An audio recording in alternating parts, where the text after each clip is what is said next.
going on, everyone? Marty here from Pakistan.com. Welcome back to the channel where I bring you the tools, the know-how, and the motivation to go out on your next winter backpacking trip.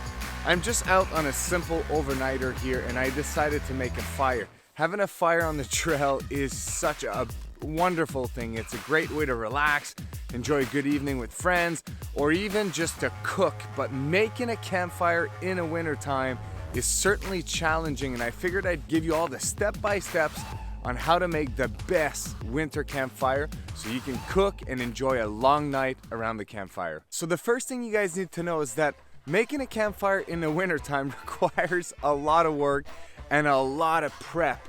You don't want to start your fire until you're ready to go to burn your fuel all night long. So it's going to require a significant amount of investment of time from you before you light your fire. And because everything is covered under the snow, you're definitely going to need some tools to make a nice campfire in the winter time. So the two tools that I brought myself are nothing fancy, but it's just a simple construction saw, okay, and a Garant axe that I got at Home Depot. So you don't need anything fancy. I always recommend make sure to go out with what you have to start and over time invest in some gear. But this is what I used to make my crazy nice fire last night, and it worked out fine. Not ideal, but if you have these items at home, you can make yourself a nice fire. So the first step myself that I always look for when I want to make a campfire in a wintertime is I look for my fuel. I look for the big logs of wood that I'm going to be burning all night long, because that's the hardest to find. Because what you're looking for is a dead standing tree, or a tree that has fallen over and was caught by other trees so that it wasn't just in the snow on the ground soaking, becoming all punky. To do that, I just, you just start walking in the forest and look up and try to look at any kind of trees that might look dead, that the bark might be coming off. And when you get up to it, you might have a really good sense just by touching it on how dry it is. And another good thing that I like to do, it's not 100% because usually trees will punk from the middle to the outside, but if you take your axe to it, you just chop off a little bit of the tree to see how dry things are in there. It'll give you a little bit of an idea how long that tree's been standing, because if it's punky right from the outside, forget it. You need to find another one. Once you found your fuel, you're gonna have to cut it obviously and make it fall, so make sure you're careful with that. Once it's on the ground, pretty simple. Don't try to drag the entire tree all the way back to your campsite. Cut it into manageable sizes so that you can then carry that over to the campsite. Myself, I typically try to cut about 6 feet logs that I'm gonna bring individually to the campsite, then I'm gonna process it from there. Now that I know that I have for sure the fuel that I need to make my fire and to last me all night, then I find the perfect spot, which I kind of have scouted from before, from just having set up camp and all that.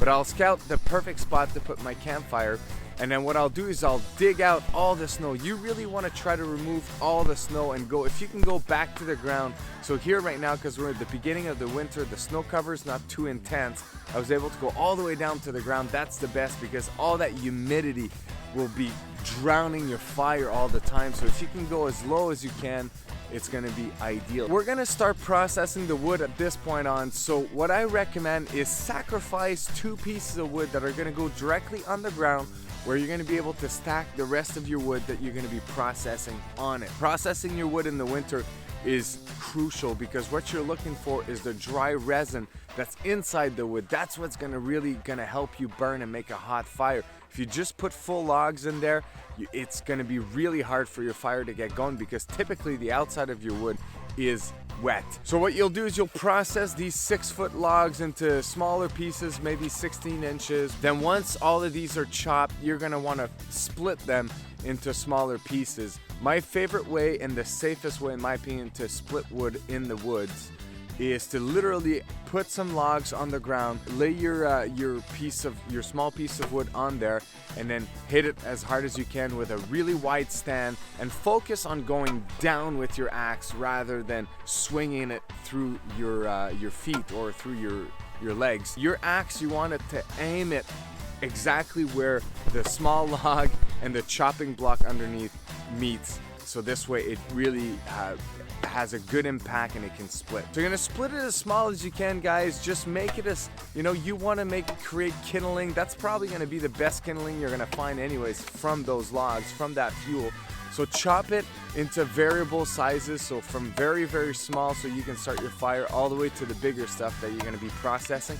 But you're going to want to split each and every one of them really to get a nice hot fire going. If you're not stuck in a situation like me where everything is wet because it's snowing and it's only 0 degrees Celsius, what you can do for your kindling is you can get really dry wood from the lower limbs of coniferous trees. Just walk around the forest a little bit, see what you can find, but if you can just snap it right off by holding onto it and they don't have any leaves or any needles, I should say, to them, they're most likely dead and they're going to be super dry, and that's a really good way to get your fire started. Once you've got all your fuel processed and ready to go, that's when I start looking for birch bark and any kind of fire starting material. Now here's the deal that I didn't tell you at first is as I'm walking towards camp, I'm always looking up for, is there any birch bark here? What can I start my fire with? Although I say I collect it closer to the end so that I leave it where it's dry right now, I've scouted it prior in my head as I was around. When you get the birch bark, guys, don't rip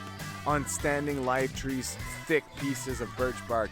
This is really damaging the trees. What you're looking for is to get all the fluff that's kind of hanging out. Now for me on this trip, it's winter time, it's snowing, and it's like 0 degrees, so honestly it might as well be raining. Everything is just wet.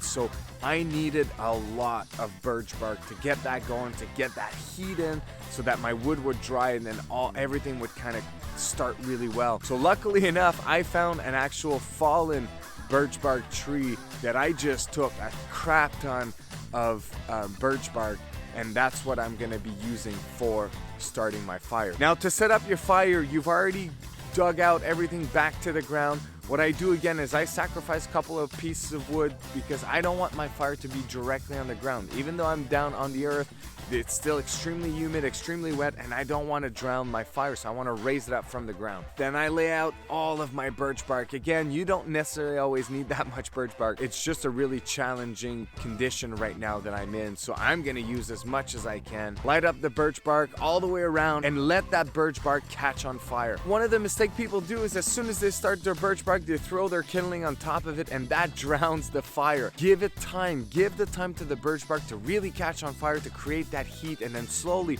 one at a time, add some kindling to it, and don't drown it. You really want to allow for the air to flow underneath it so that it can really catch. As the fire gets bigger and bigger, you can add more and more fuel to it, and you're gonna be golden. All right guys, so if you're really interested into getting into winter backpacking, I've got 2 videos that are gonna be super interesting for you. Actually, the first one is a playlist, and it's the 31 winter camping, winter backpacking tips in 31 videos. Tons of resources in there. Make sure to review that. Make sure to go check this out. And the video below right here is basically me showing you guys the perfect way to go on your first winter backpacking trip so everything goes well. So make sure to check those out, and I'll see you guys on the next one. Peace!